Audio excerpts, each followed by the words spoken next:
வணக்கம் அன்பான உறவுகளே, நாங்கள் இன்றைக்கு உங்களுக்கு பைத்தம் உருண்டை எப்படி செய்யறதுன்றத பாப்போம் வாங்க. நாங்கள் இப்ப 1 கிலோ பயறு வறுத்து பொன்னிறத்துல வறுத்து திரிச்சு எடுத்து வச்சிருக்கிறோம். 1 கிலோ தீட்டல் அரிசி எடுத்து வறுத்து பொன்னிறத்துல திரிச்சு எடுத்து வச்சிருக்கிறோம். 5 தேங்காய் எடுத்து திருவி பொன்னிறத்துல வறுத்து எடுத்து வச்சிருக்கிறோம். 1 கிலோ சர்க்கரை எடுத்து வச்சிருக்கிறோம். அதை நாங்க இனி பானி காய்ச்சி தான் விடுவோம். 100 கிராம் கற்கண்டு எடுத்து வச்சிருக்கிறோம். உப்பு எடுத்து வச்சிருக்கிறோம். தேவையான அளவு போடுவோம். 150 கிராம் சீனி எடுத்து வச்சிருக்கிறோம். வறுத்தெடுத்த தேங்காய் பூவை நாங்க போய் இடிக்க போறோம். முரல்ல இடிச்சுதான் நாங்க பைத்தம் உருண்டை செய்ய போறோம். நல்லா எண்ணெய் பிறக்க இடிக்கவும்.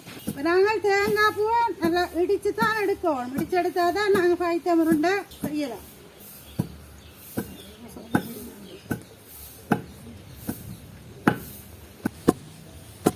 இதுக்கெல்லாம் மாத்துல அக்கா போட்டு இடிக்கலாம். அதை இரண்டா பறந்துடும் வழியில. இப்ப நாங்கள் தேங்காய் பூ இடிச்சு எடுத்து வச்சிருக்கோம் பாருங்க. தேங்காய் பூ இல்லாமல் மாதிரி இடிச்சு எடுத்து வச்சிருக்கோம் பாருங்க. அப்படித்தான் நீங்களும் இடிச்சிடுங்க.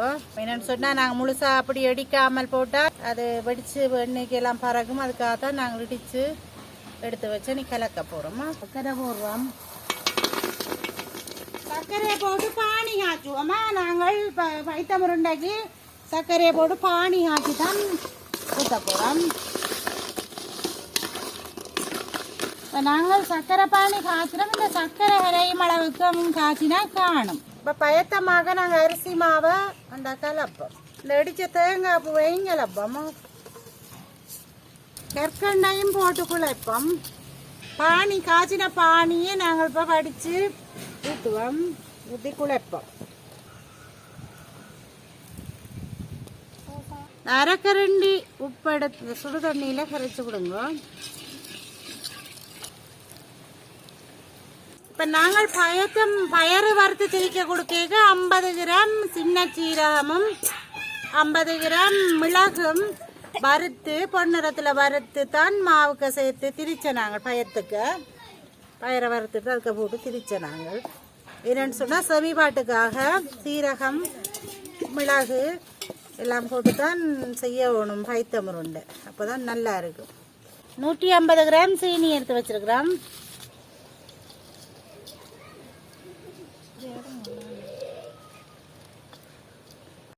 இந்த பருவத்தில் நீங்களும் குழைச்சிடுங்க.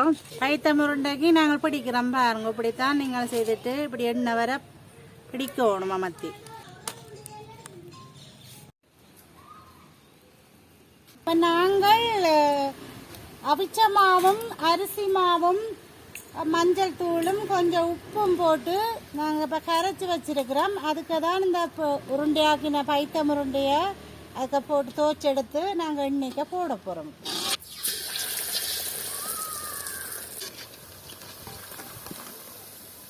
நாங்கள் இப்போ பொன்னிறத்தில் எடுக்கிறோம் பாருங்க. அப்படித்தான் எடுக்க வேணும்.